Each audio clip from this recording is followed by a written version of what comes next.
So let's look at a visual representation of how OPs are calculated. We're going to use a sample student that I've totally made up called Bob Widget. His results should appear over there. And these are the results that he achieved at the end of grade 12.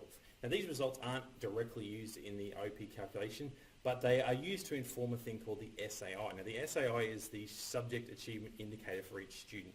It is a number that goes between 400 for the top student down to 200 for the bottom student, and that's regardless of the level of achievement. So you could have a cohort where no one gets a VHA, but that top student still gets 400 for their SAI.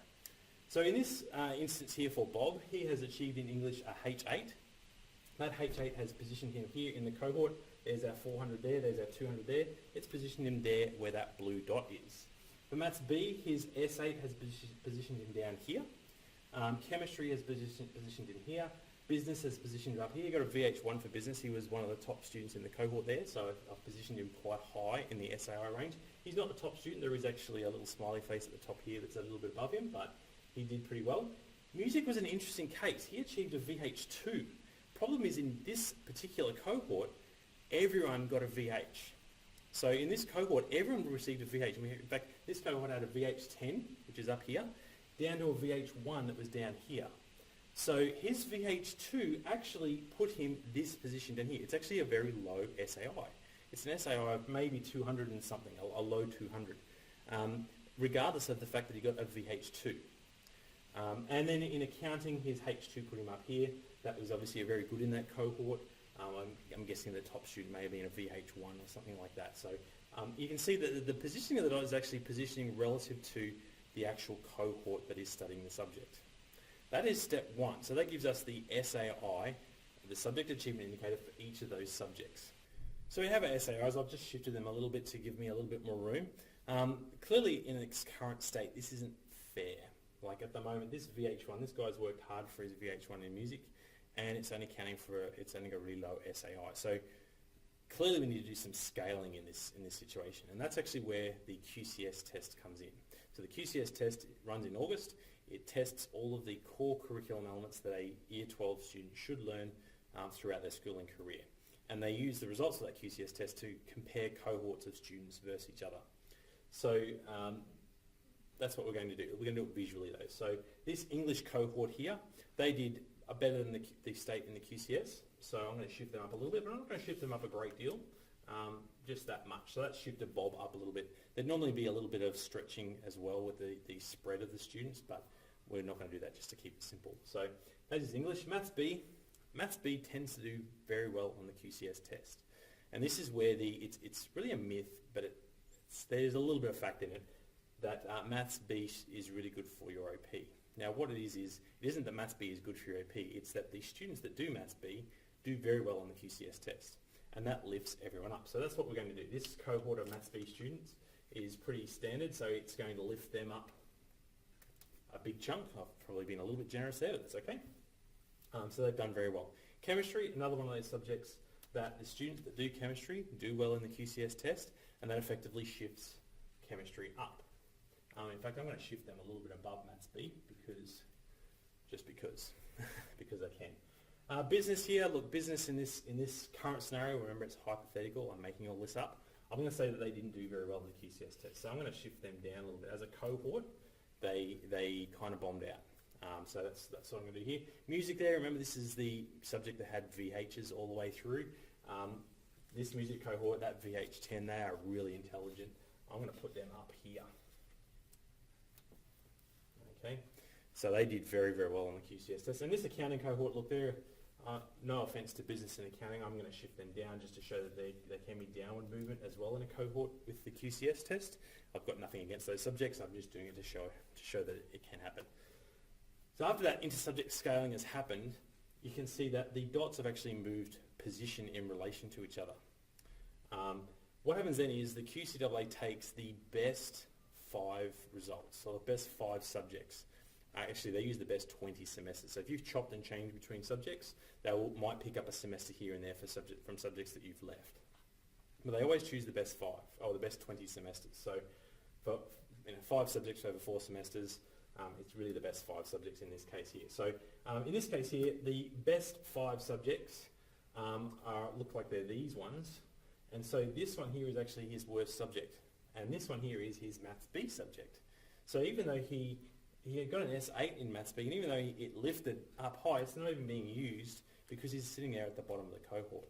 So that actually does happen a little bit. So we're not going to use that one. That's his lowest subject. So we're going to put that one out of the way there. So we've now got the best 5 subjects. Now once we've got the best 5, we can average out these positions to get an average position in the cohort. After you do this for every student, they're all going to average out at different locations. We get an average position in the cohort for this school. So that's the next thing. Let's grab my little sheet here. This is my school, and for Bob, that looks like his position is about there. I've probably a little low actually. Let's put it a bit higher. Okay, about there for his average. This is his position in the school.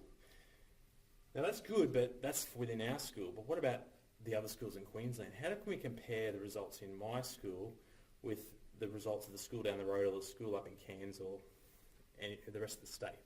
And so what happens is we need to actually look at comparing a school versus another school. And the process happens almost a second time, like what happened subject versus subject. QCAA takes the school's QCS results, the whole cohort of grade 12 in that school, and it uses it to scale that school up or down depending on how that cohort went in the QCS test. So if this cohort did very well, it's going to scale that person up. If they did poorly, it scales them down. So in this case here, I'm going to take this overall achievement indicator, it's called an OAI, which is Bob's position in the cohort, and I'm going to shift that. I'm going to shift it up. I'm going to say this cohort, as a general cohort, did better than the QCS test. So let's lift him up. I'm just going to put him there just as a. Okay, we'll shift him up a little bit versus the other cohorts in the state. Once that happens, you've now got a position that you can indicate within the state. So we actually get sort of a scaled overall achievement indicator. Now, they don't actually publish these numbers for the scaled overall achievement indicator, but that might be his position amongst the other students in the state. So it's another big strip of paper with their position, and these little dots here are all the students in the state. What happens then? Now we've got a list of students in the state from the highest achieving to the lowest achieving. We can now start assigning our OPs. So they go and take the top so many students and they get an OP1, the next bunch get an OP2, next bunch OP3, and so on down to OP25. And that's essentially how the OPs are allocated at the end of grade 12. So that's essentially the calculation. There is one little simplification. Small subjects, this allocation of SAIs at the start here and scaling, they actually get scaled versus the state results for that subject because there isn't enough data in a small cohort to actually do this scaling fairly in the QCAA's eyes. So the best thing you can do to improve your OP results is really just select subjects that you enjoy and you do well at. That's probably first and foremost. Subjects you enjoy, subjects you do well at, because that is going to put you in the best position in this initial SAI allocation that you possibly can get. If you're doing subjects you don't enjoy and you're not very good at, you're probably going to land at the bottom end of a lot of these lists. That's the first thing. Second thing is to do really well on the QCS test. So we do some QCS test preparation at this school. If you take that seriously and make sure that everyone around you, it's a cohort kind of thing, everyone's involved, if everyone takes it seriously, then that means that everyone's results get lifted up because it's a team sport. And so if everyone does well in your individual subjects, they all get shifted up. And especially as a school, when we just compare between schools, if our school does really well in the QCS test, it can shift us up quite drastically. And for some students, that can be a whole OP point, potentially. So doing really well on the QCS test, that's just how to play the game to get the best benefit out of it. That's really what you need to do.